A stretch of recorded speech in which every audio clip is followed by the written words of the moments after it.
Este programa es una presentación de Ubrica, Enjoy Punta del Este, Grupo Pla Constructora y Shark Club.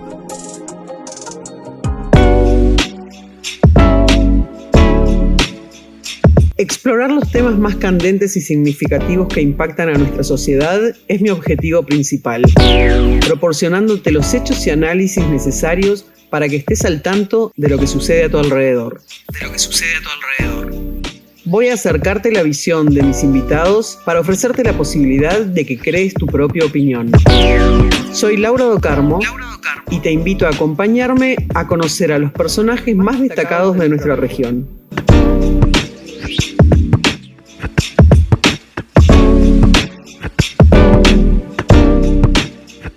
¿Cómo están? Buenas noches, bienvenidos. Es un gusto estar nuevamente en contacto con ustedes. Es un gusto compartir otra edición de este ciclo de entrevistas de Punta News en Canal 2. Y hoy, en un programa que le vamos a dedicar a la Junta Departamental de Maldonado, nos debíamos la charla con esta señora. Ustedes saben que por este ciclo desfilan muchas mujeres políticas, porque además nosotros somos firmes hinchas del espacio para las mujeres políticas, que no es fácil además ganárselo a veces adentro de los partidos.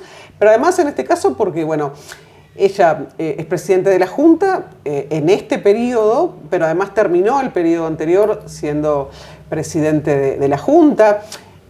Arranca siendo además presidente porque viene de la lista más votada, del partido más votado, que además coincidentemente fue la lista de mayor votación en todo el departamento en estas elecciones. Creo que fue no sé si una de las primeras veces que le pasó eso a esta lista, porque la primera, ¿no? Bueno, es un gusto recibir esta noche a Verónica Robaina, entonces presidente de la Junta Departamental de Maldonado, Blanca ella, integrante de la lista 20. Qué lindo para la 20, ¿no? Esto que decimos, la primera vez que además resultó la ganadora de todas las listas, la más votada de todas las listas departamentales. Sin lugar a dudas, Laura, bueno, buenas noches. Muchas gracias por la invitación. Sí, y aparte cuando lo escucho y así, es como que se te hincha así el pecho, te infla totalmente. Sí, es la primera vez, lo bueno en la política, siempre digo, es cíclico, es cambiante. Un día estás arriba, otro día estás abajo, pero los objetivos nuestros eran ir creciendo como lista y bueno, venimos pasito a pasito. Teníamos un edil, después tuvimos 2, ahora tenemos 3 en la Junta Departamental y eso de alguna manera nos dice que venimos haciendo las cosas bien y que venimos cumpliendo. Aparte de, bueno, tienen al prosecretario de la Intendencia, José Martín, que tampoco es un tema, tienen participación en distintos cargos aparte después de la estructura jerárquica superior, como dicen en la Intendencia, y bueno, y después, o sea, la lista tiene, más allá del simbolismo que tiene la 20 para el departamento de Maldonado, ¿no? Y es una lista histórica, sin lugar a dudas, es una lista histórica, y que siempre en su historia o en su decorrer ha mantenido la misma base. La base esa que a veces te dicen es la familia. Sí, todos pasan a ser parte de esa familia. Nosotros somos como muy de cuidar el rebaño y de estar siempre presentes y atentos. Y bueno, hoy sí estamos un poquito en todos lados y trabajando todos de distintos lugares, pero muy controlados por el patriarca que sigue estando ahí. Él dio el paso al costado para que José Martín siguiera creciendo porque era el momento, pero no se fue. No, del todo. Jamás. Está presente y hablando y de pasos, porque todos damos algún mal paso en esta vida. Sí. Pero está mejor porque está con tratamiento con fisioterapia y la está llevando ansiosísimo, pero la está llevando bien. Bueno, Verónica, y decíamos, vos terminaste el periodo pasado como presidente de la Junta, en el marco además de los acuerdos y de las presidencias que van rotando año a año.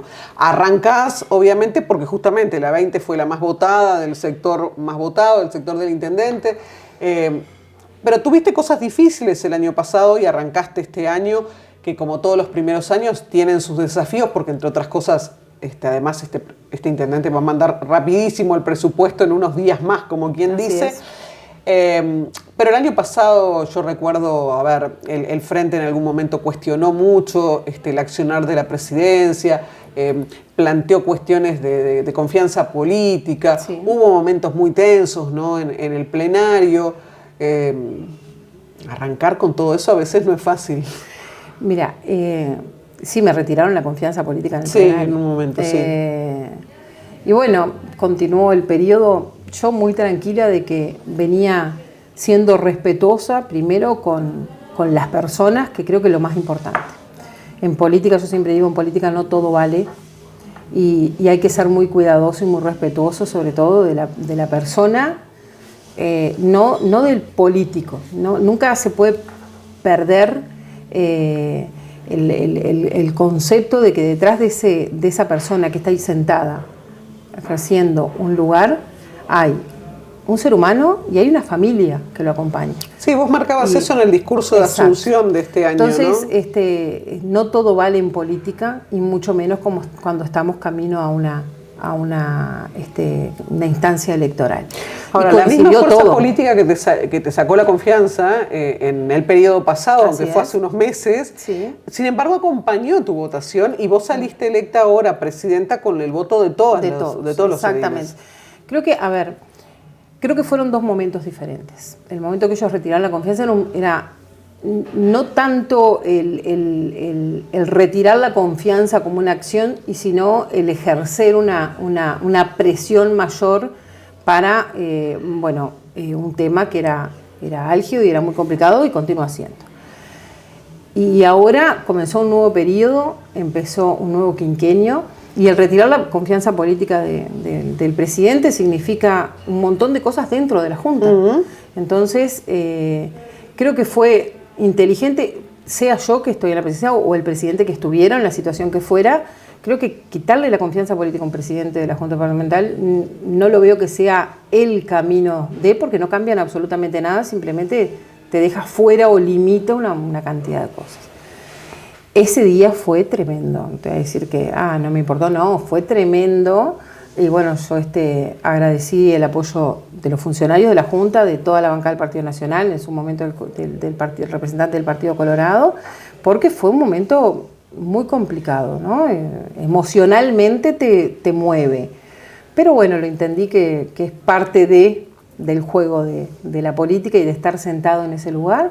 Y yo seguí muy firme y muy apegada a lo que yo considero que es lo único que te va a dar las garantías en el plenario de la Junta y en la vida, que es el reglamento. Existe un reglamento que hay que seguirlo y bueno, por ahí seguimos. Terminó ese periodo, terminé ese periodo con una Junta ordenada, que era el objetivo mío personal, de que los números, de que si yo tenía que pasar la presidencia a otro presidente, que fuera los números ordenados, la Junta ordenada, todo en día, y así fue. Yo terminé muy tranquila. Los números. Los números ordenados. Y ordenados. Siguen ordenados. Bueno, qué tema, ¿no? Porque en estos discursos que resaltaron todos los ediles cuando te votaron para iniciar este periodo, muchos hablaron más directa, menos directamente, de que te había tocado bailar con una fea. Con la más fea. No sé si era más, pero viste que yo con una fea. ¿Sí? En el periodo anterior, y todo esto tiene que ver con esas denuncias públicas que surgieron, que esta semana, que nos tiene además con esta charla, tuvo una instancia fiscal el lunes, esta investigación, los ediles del Frente que se presentaron en Fiscalía, que hay 3 expresidentes que fueron convocados en el marco de esa investigación. A vos te tocó justamente en el periodo pasado estar ahí en la presidencia cuando saltó todo esto. Y bueno, y ahora es un tema que sigue, ¿no? Sí, que supongo que te no sé si te condicionó, tal vez esta sea una de las preguntas, en la forma en que tuviste que actuar desde la presidencia por justamente los números, o cómo encontraste la situación, o no, simplemente en el marco de la Junta pasó como un tema más político, y de alguna manera, cómo te está marcando, si es que lo hace, en este inicio. Mira, no me condicionó en cuanto a cómo llevar los números, porque hago lo mismo en la Junta que lo que hago en la administración en mi trabajo particular o lo que hago en mi vida.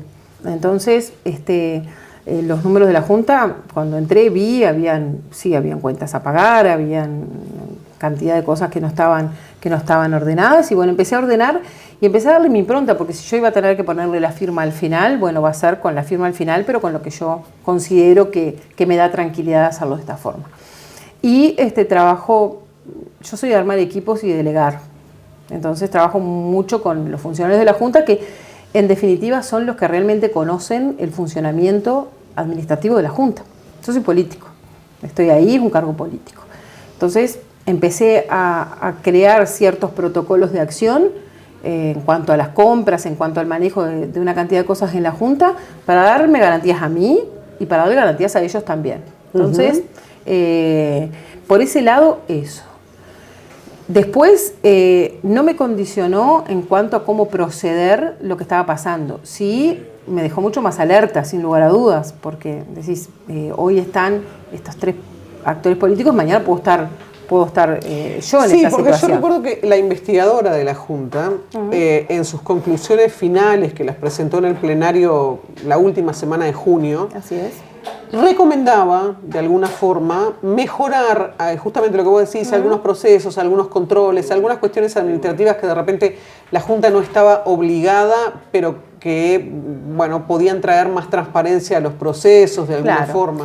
Nosotros, en el transcurrir de esa comisión investigadora, se llegó a un pedido de un informe por parte de un jurista, se contrató un jurista, quien analizó la situación e informó que la contratación estaba pegada a derecho, de acuerdo a cómo se procedía en la Junta, y recomendaba eso justamente. Y bueno, ya veníamos en ese decorrer ordenando, y ahí afirmamos y aceleramos el tratamiento de las cosas desde otro lado. Y después, bueno, el resto sigue su camino en la justicia. Yo siempre digo, nosotros somos legislativo, no somos Poder Judicial, y esto está en el Poder Judicial y son quienes tienen que analizar y tienen que después dirimir si hubo o no hubo, culpas o no. Y bueno, mientras tanto nos mantenemos muy cautos en cuanto a emitir opiniones personales, porque por respeto a las personas, a las familias, y creo que hay que cuidar las formas y proteger. Hablamos mucho de decisiones y determinaciones que de pronto las personas toman porque se ven acorraladas o porque se ven en una situación de desespero, y a veces tenemos que pararnos en esa baldosa y decir, no estaré colaborando con eso. Nosotros somos muy cautelosos en cuanto a eso. ¿Qué te pidió el intendente Miguel Abella, si es que te pidió algo o charló contigo cuando se inició el periodo, que él estuvo, por supuesto, allí en la Junta, como es costumbre? Muy presente. Pero ¿te pidió algo en especial? Te dijo, porque yo me acuerdo que le habló y dijo, Vero. Ustedes tienen un conocimiento desde hace mucho tiempo, además, sí, y una relación muy particular con el intendente. Pero bueno, él te pidió, Vero, ¿te pido algo en particular? Que mantuviéramos la línea de control estricto y de orden y de respeto por los dineros públicos. Esos fueron los pedidos que él nos hizo. Que todo se manejara dentro de la transparencia total. Bueno, y ahora viene, decíamos, en pocos días casi ya la presentación del presupuesto, porque si bien hay más tiempo, pero está ahí, en boca prácticamente, ¿no? Viene un periodo intenso en la Junta Departamental. ¿Hay alguna fecha que hayan conversado, más allá de que después van a ir los integrantes del Ejecutivo, la Comisión, va a estar ese día que es muy lindo, ¿no? Que vienen caminando todos desde allá, desde el edificio comunal, con las carpetas, las cosas, porque por más que estamos en época de pendrives, pero también siguen trayendo cosas en papel. Eso tiene que estar. Exacto. Y se da toda esa cuestión. Pero digamos, ¿hay alguna fecha que hayan manejado, aunque sea informalmente, decir queremos o nos gustaría que el presupuesto esté aprobado para...? Mira, nosotros como objetivo, con los coordinadores y la ONGAM, tenemos que tratar de que en 30 días tenerlo estudiado y mandarlo.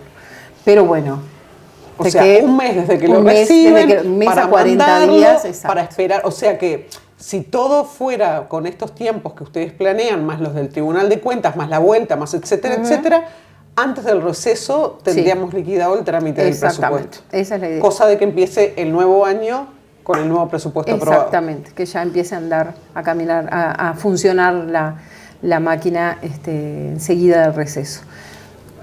Después los imponderables ocurren, pero bueno, vamos a trabajar ese mes con todas las sesiones, con todas las comisiones trabajando, recibiendo al Ejecutivo para evacuar las dudas y votarlo. 30, 40 días fue el deseo de nosotros. Y más allá de que ustedes tienen los votos, el Partido Nacional, que digamos no depende de otros partidos, pero digamos, ¿han estado conversando algo con el Frente Amplio de estas modalidades de trabajo, del nivel de exigencia de horas que les va a llevar tratar un presupuesto en ese tiempo para poder aprobarlo? ¿Del otro lado han planteado alguna cuestión? Todavía no se ha profundizado en eso, pero hay muy buen diálogo. Uh-huh. Hay muy buen diálogo con la bancada de la oposición y con la bancada del Partido Colorado, con ambas. Muy buen diálogo, muy buena disposición en cuanto a trabajar. Eso también lo ha generado mucho Miguel desde el Ejecutivo, entonces se traslada. Y nosotros en la Junta tratamos de que así sea también. Sí, hace unas sesiones atrás se había dado una circunstancia que dentro de lo que son las cuestiones de la Junta no se había votado una prórroga para que alguien continuara hablando. Fue un error de cálculos. Entonces enseguida decían, pero por un lado, sí, tanto diálogo, esto. Sí. Después la compensamos. Y no nos votan una prórroga. Después la compensamos a Adriana. A ver, es una Junta muy nueva. Sí. Hubo mucho recambio. Muchísimo. Yo cuando entré en el quinquenio pasado, la gran mayoría ya venían de años anteriores, entonces habían más con experiencia que los que veníamos nuevos sin experiencia.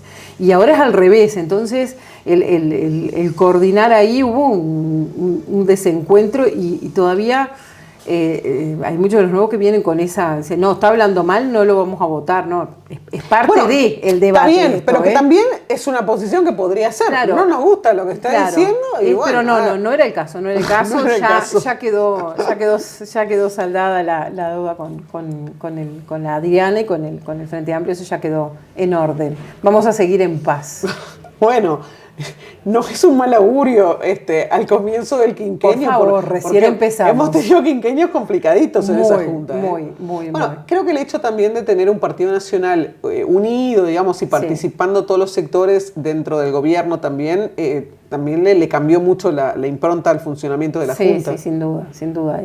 A ver, dicen, una cosa es la Junta, otra cosa es el Ejecutivo. No, tienen que caminar juntos, tienen que estar los dos. Y bueno, sí, por algo son gobierno departamental, Exactamente. Pero no, por ahora vamos a seguir en buen diálogo y en paz. Bueno, Verónica, gracias por haber venido a compartir este espacio. Esperemos que sea la primera de varias. Por favor, a las órdenes y felicitaciones. Este espacio está maravilloso. Bueno, y a ver, nos veremos en el presupuesto. Sin lugar a dudas, 20 y pico de horas te quiero ver por allá.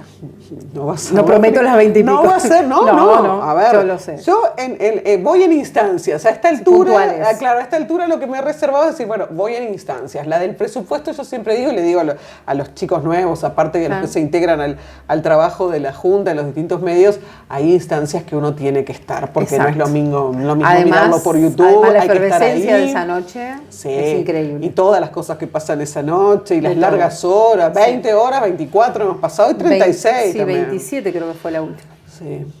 Fue larga. Fueron maratones. Estamos para eso. Bueno, gracias. Y gracias a ustedes la invitación para una breve pausa y enseguida volvemos con otro invitado de la Junta Departamental que vamos a tratar un temita bien interesante. No se vayan.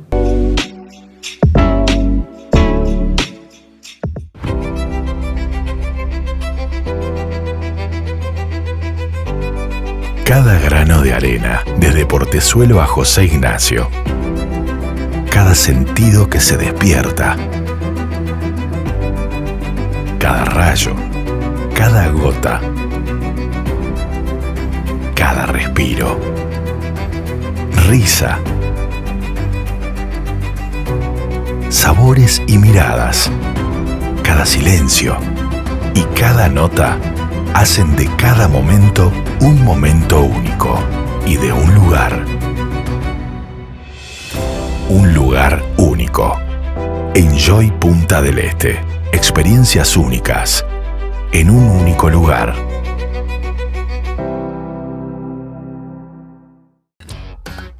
Cuando renovás tu casa, te renovás vos. Con Urbríca, renová lo que quieras, cuando quieras.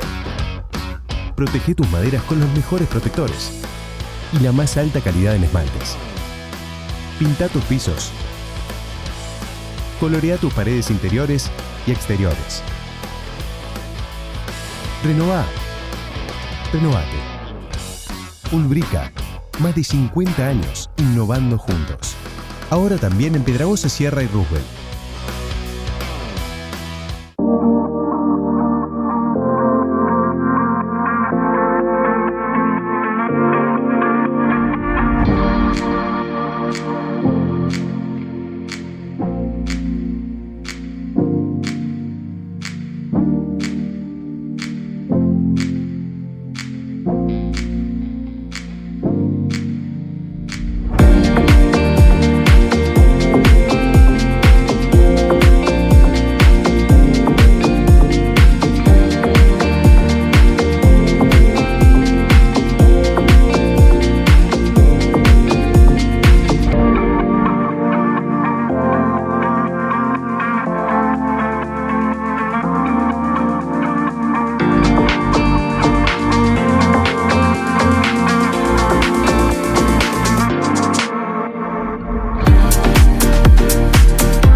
este segundo bloque es un gusto recibir a otro integrante de la Junta Departamental. Esta vez nos movemos para el lado de las bancadas.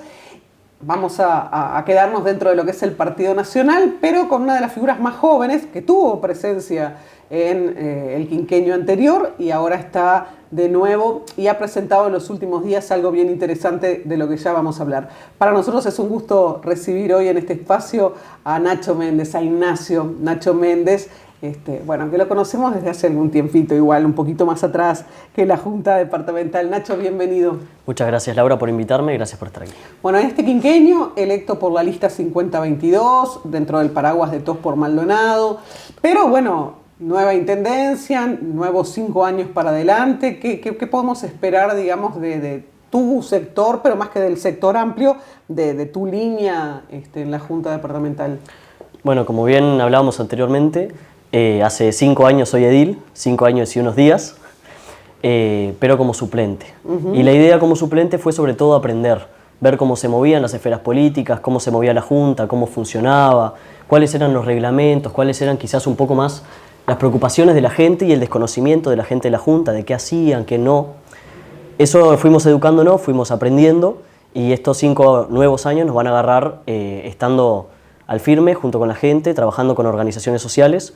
Nuestra idea básicamente es eso y bueno, y es por eso que ya empezamos a presentar proyectos de decreto, porque nuestra idea es seguir en esa línea, en un trabajo activo. Sí, a veces cuando miramos desde afuera y los que trabajamos también en este tema de comunicar muchas veces lo que tiene que ver con lo que pasa en la Junta, hablamos de que la Junta tal vez en los últimos años ha perdido un poco la calidad legislativa, ¿no?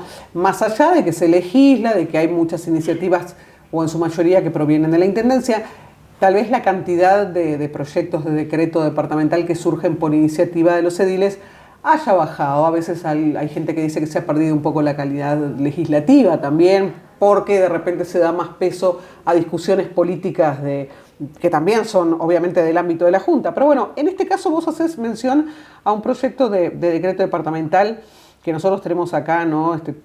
Artículo por artículo, pero regula o apunta a regular el uso, la circulación, lo que tiene que ver con las condiciones de seguridad y todo lo que vos nos vas a explicar ahora de los monopatines eléctricos, que tiene también que ver con una nueva modalidad, digamos, de utilización que se va haciendo cada vez más masiva en las ciudades.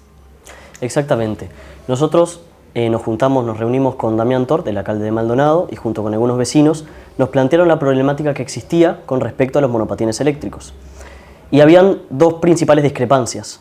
La primera era de los conductores de vehículos como autos o como motocicletas que estaban en un constante riesgo por los monopatines, debido a que no andaban señalizados correctamente, hacían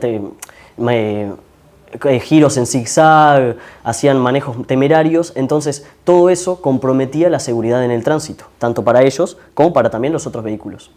Y después estaba la otra parte, que eran los usuarios de los monopatines eléctricos, los cuales nos comentaban que, claro, al carecer de una normativa, la realidad es que no había una manera de manejarlos bien. Entonces, algunos, por ejemplo, los paraban los inspectores y les decían que no podían circular en la zona del centro, cosa que en verdad no está regulado, pero entendiendo los inspectores también que ante una falta de regulación tienen que hacer de alguna manera... aplicar alguna especie de criterio práctico, ¿no? Exacto, aplicar un criterio para poder seguir reglamentando y seguir controlando el tránsito. Debido a esta oscuridad, a esta falta de normativas, que nosotros presentamos el proyecto. Ahora, más allá de que estamos de acuerdo y en ese sentido se han expresado siempre todas aquellas autoridades que tienen que ver con la movilidad, con el tránsito, con el transporte en el país, y estoy hablando de una SEB, las comisiones que tiene el Congreso de Intendentes también. En el Uruguay, viste que hay como una especie de concepto de que las normativas del tránsito se aplican para los que manejan autos y camiones, por ejemplo, y que para las motos o cualquier otro tipo de vehículo, pero sobre todo si son 2 ruedas o si es algo así, bicicletas, los ciclistas mismos, no aplican las normas del tránsito. Y es difícil, ha sido difícil el tema del casco, ha sido difícil. Bueno, en Maldonado tenemos todo un tema con las motos también, ¿no? Sí. Amalgamar ahora además una nueva reglamentación que va... Vos hiciste en esta especie de análisis previo y trabajo de campo antes de presentar el decreto un estimativo de cuántos monopatines circulan hoy por hoy en Maldonado. Es muy difícil establecer una métrica debido a que el Instituto Nacional de Estadística en verdad no mide cuál es la presencia de los vehículos que son amigables con el medio ambiente, lo cual estaría muy bueno que lo hicieran, porque es una medida saludable de andar por la calle sin tener que contaminar y sin tener que comprometer el medio ambiente, lo cual uno como político y también en este rol de legislador tenés el deber de regularlo, el deber de garantizar que esas personas que están haciendo bien... Sí, regulación independientemente de la cantidad, pero me parecía que era un dato que si se tenía podía ser interesante también, ¿no? Si bien no se tiene, sí lo tenemos presente en las calles.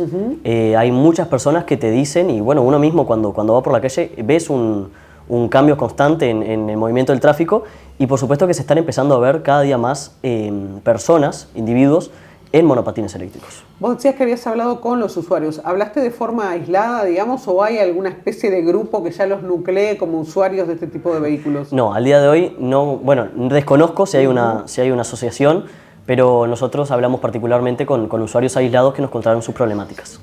Bueno, yo decía que el proyecto de decreto que presentaste abarca varios aspectos, la seguridad, determinadas regulaciones. Contanos un poco cuál sería la idea general del marco legal que busca darle este proyecto. Sí, es un articulado de 6 capítulos, 14 artículos, en los cuales regula una variedad de problemáticas que tienen que regularizarse. Lo primero y principal son las vías por las cuales se puede conducir los monopatines. Nos presentaban el problema de que habían vías que no estaban disponibles para conducirse, siendo que en verdad no existía una normativa presente que lo determinara. Entonces nosotros determinamos vía por vía cuáles son las que se pueden conducir y cuáles son las que no.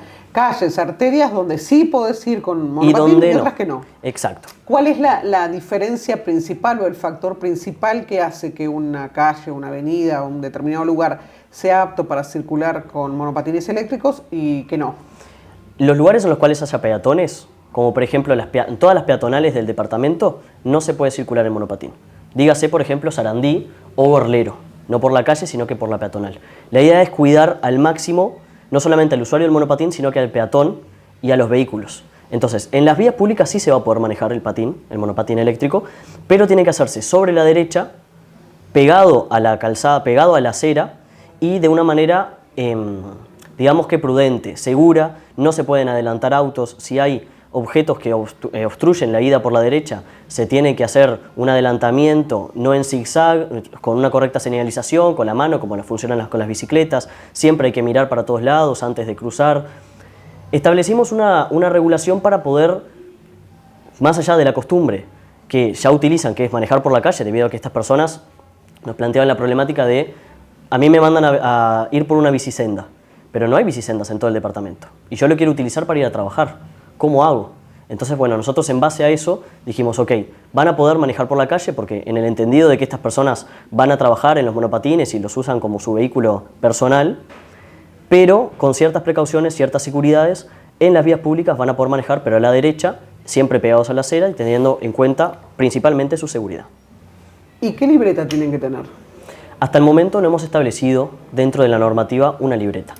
Porque si lo voy a usar para ir a trabajar, si me van a dejar circular en la calle a la par de autos y motonetas, es decir, y otro tipo de vehículos cuyos conductores están obligados a tener un registro para conducir, porque estos otros que van a circular por las mismas vías pueden eventualmente participar de los mismos siniestros de tránsito como víctimas o colaterales o directamente generándolos como partícipes con alguna responsabilidad, ¿no van a tener libreta? Bueno, nosotros usamos para referencia de este proyecto varias normativas. La primera y principal que utilizamos, que nos fijamos que está presente en el departamento, es el decreto 3449/1982, que es el decreto de tránsito, el cual establece para las bicicletas unos usos similares a los cuales nosotros proyectamos en estos monopatines eléctricos. Básicamente van a funcionar de la misma manera que funciona una bicicleta al día de hoy en Maldonado, regulada, con alguna condición extra, por ejemplo la velocidad límite. Sin embargo, estuvimos mirando también en Montevideo que están regulados los monopatines eléctricos de todas sus variedades. Nosotros no fuimos tan extenuantes con la variedad de monopatín que se puede utilizar, sino que fuimos más amplios, exactamente. Y no se prevén libretas en el departamento de Montevideo. Y a su vez miramos también una regulación internacional, la regulación de Chile, que nos pareció que tiene un sistema de monopatines de primer mundo, la verdad que muy actualizado para donde está, para donde se ubica, en Santiago de Chile, y tampoco se pide o se exige una libreta de conducir. Lo que sí nosotros exigimos es que tengan una edad mínima de 16 años para poder conducirlos. Yo te pregunto también pensando en lo que son los seguros, ¿no? Digo, porque ante la ocurrencia de un siniestro y la participación de distintas personas, están las coberturas de los seguros, no solamente para los vehículos, sí, para las personas también, obviamente.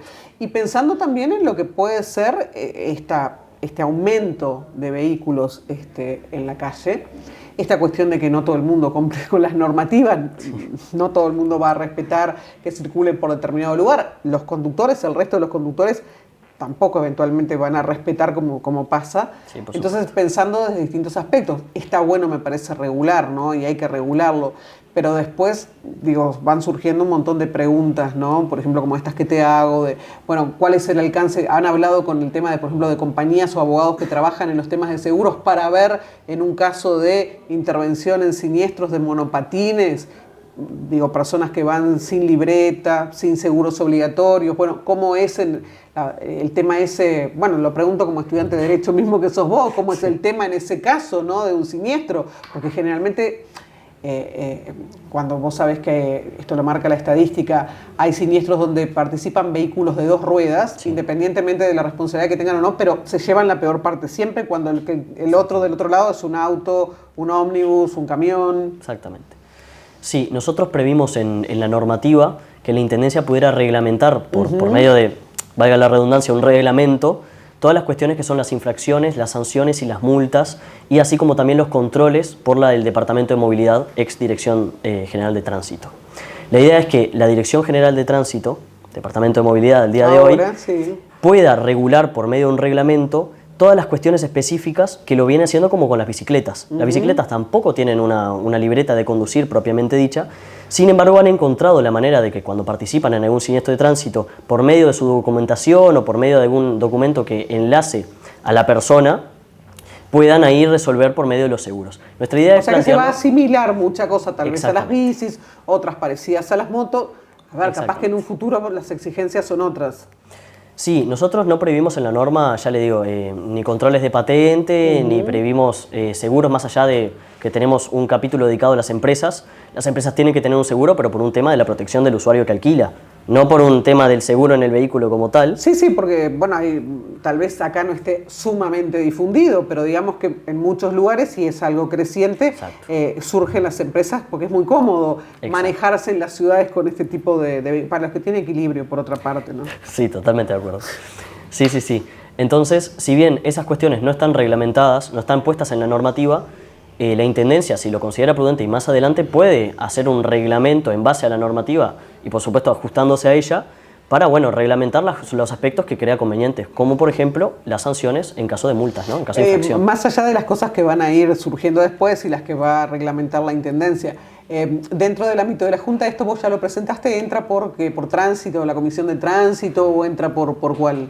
Nosotros lo Porque presentamos... es un proyecto de decreto, tiene que estar legislación también, calculo. Exacto. Nosotros lo presentamos la semana pasada, ya fue a legislación, y legislación lo derivó a nomenclatura, tránsito y transporte, en la cual, bueno, harán las modificaciones que crean pertinentes, quizás llaman a algún técnico especialista, con los cuales yo no tuve la oportunidad de conversar. Tengo entendido que me van a citar a mí también para poder explicar un poco más de, ¿no? Exacto. Y después, en caso de tener el visto bueno por parte de la Comisión, se pasaría a legislación para regularizar aspectos meramente legislativos de lo que es la norma en sí, y después se pasaría al plenario para su votación.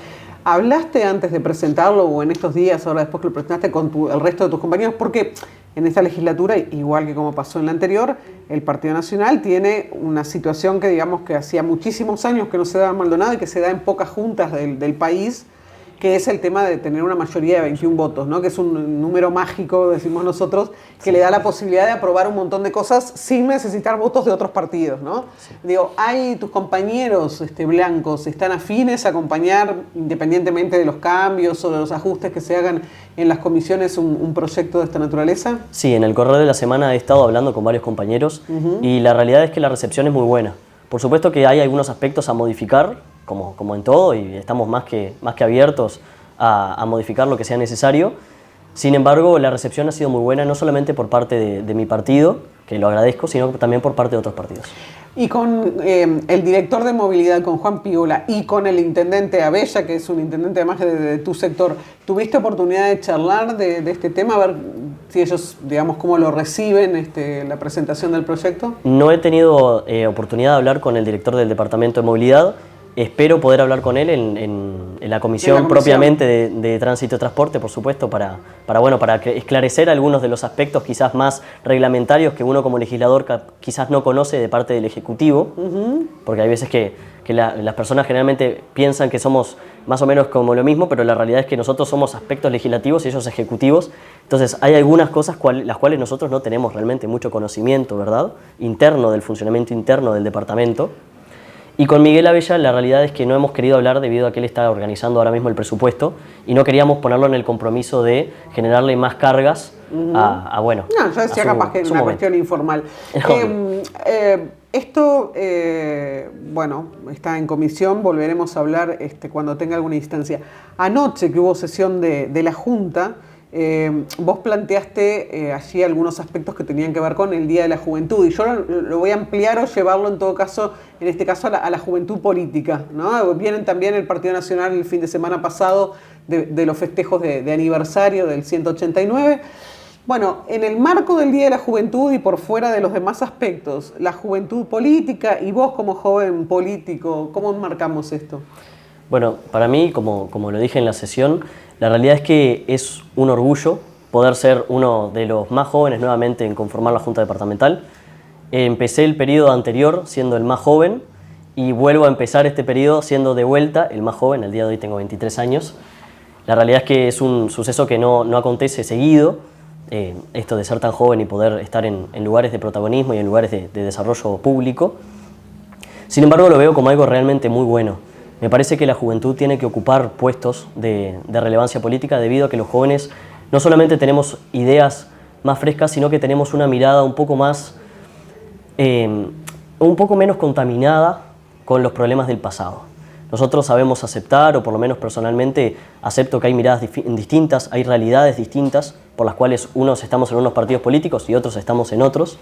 Sin embargo, me parece que esta cooperación, este encuentro entre partidos puede ser posible y el diálogo es fundamental, sobre todo entre las juventudes. Nacho, gracias por acompañarnos en esta noche. Muchísimas gracias por recibirme. Y a ustedes, gracias por estar otra semana en sintonía con nosotros. La invitación es para el próximo miércoles, como siempre, acá en la pantalla de Canal 2. Gracias a todo el equipo, gracias al canal y al resto de los compañeros. Nos reencontramos la semana que viene. Este programa fue una presentación de Ulbrica, Enjoy Punta del Este, Grupo Pla Constructora y Shark Club.